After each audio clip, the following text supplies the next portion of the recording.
Тем временем ухтинские коммунисты продолжают противостояние с региональным отделением КПРФ.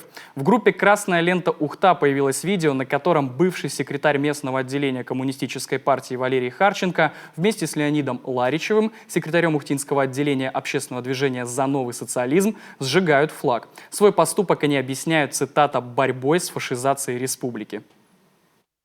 Вот такой вот флаг, который, как ни странно, висит на Коми-республиканском отделении, на фасаде Коми-республиканского отделения и внутри, в актовом зале Коми-республиканского отделения.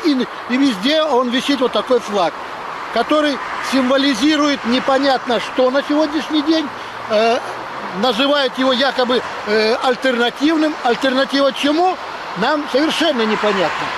Такие флаги, такие кресты были во время Отечественной войны на немецких танках, на немецких орудиях. Поэтому мы сегодня с Леонидом Валентиновичем решили, что такой флаг националистический ни в коем случае не должен в нашей республике существовать. И мы решили этот флаг приговорить к высшей мере.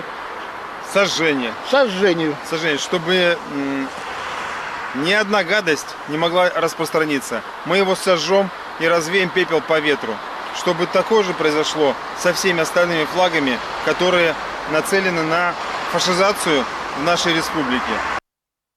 На акт сожжения флага отреагировал лидер коммунистической партии в Коме Олег Михайлов. На своей странице в соцсети он написал, что ни Харченко, ни Ларичев не имеют отношения к КПРФ. А еще отметил, что настоящий коммунист всегда интернационалист, а члены партии с уважением относятся к представителям всех народов и тем более, цитата, не могут испытывать неприязнь к представителям коренного народа республики.